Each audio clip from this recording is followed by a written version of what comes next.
All right, let's talk about what's happening with India's energy sector on the occasion of the day when India Energy Week was started in Goa today. Prime Minister Modi almost painted a vision for India's energy sector in terms of how it will expand sustainably in the coming days and become one of the real energy hubs, really. India's own energy needs, and it can also meet global needs as well. Let's go across to Gaurav Goyal, Business Head, Sustainable Aviation Fuel, Praj Industries. Gaurav, in terms of how India Energy Week has been panned out and how the PM laid a foundation really for it, a teaser really to what may unfold where India's energy sector is concerned, do you feel it's a story of growing energy needs, A, in India, and B, increasing self-reliance where energy is concerned? And I believe your company is also part of that drive. Yeah, good evening. Thank you for Evening. this invite. And yes, you are rightly, as you rightly said, that the Prime Minister, the vision of Prime Minister for the self-reliance, not only in energy but other sectors, have helped this sector to grow. And the different energy avenues like biomass to energy, solar energy mission, the wind, all those coming together are actually weaving a very good story, and very concrete results are being witnessed by the country, where we are getting self-reliant in the energy, and with the kind of resources we have available, especially in the renewable energy sector, we can not only fulfill our own energy demand, but very well can be export hub for energy for the world. So it gives different benefits. One is that economic benefit, other is the self-reliance and energy security. And of course, the benefit of this economic and energy transition will also reach to the farmers, to the other sectors of the society. Let's talk about renewable energy first, because you have a direct connection with it. You're in the biofuels sector. You're an engineering company, basically, but now increasingly into biofuels. Now, the PM said very clearly that already 40% of India's energy mix is right now coming from renewable energy. But this seems to perhaps it will acquire a much larger role in the coming years, also keeping in mind that India's need for fossil fuels will also grow tremendously. Yeah, I mean, the energy demand in next few years, I mean, next 10, 15 years will probably grow almost double what we are consuming today. Yes, by 2045, and that's what the PM said. Yeah, 2045, yeah. So 20 years, we will be doubling the energy demand. And as the population will increase the consumption of energy, it will also bring the economic prosperity. But at the same time, our dependence on the imports of fossil fuel is something which we need to address. And biomass, we believe, is one of the very prominent and promising way of addressing this energy demand. And it brings the sustainability angle. It gives direct benefits to the farmers, and also it addresses the challenges of the greenhouse gas emissions. So the biofuels initiative has multiple benefits to the society, to the economy, and the energy security of the country, and that's what we are bullish about.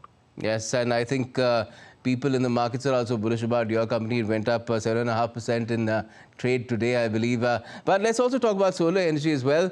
Now, this scheme that the PM announced a few days back of solar rooftop scheme in 1 crore homes, that's 10 million homes.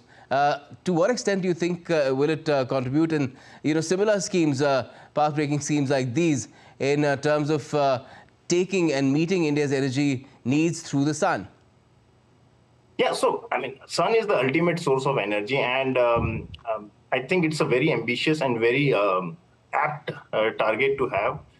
10 million homes will not only produce, I mean, they will address a lot of their own energy demand. So it will help lower the electricity bill at the household level. At the same time, it will also, they have the opportunity to contribute to the grid, and I think it's a mission where the solar energy we are able to harvest at the very level where the consumption is happening.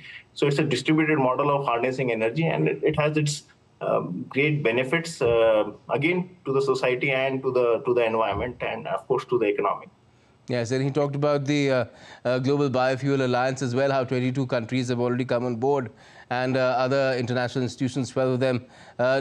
What sort of future do you see for this alliance?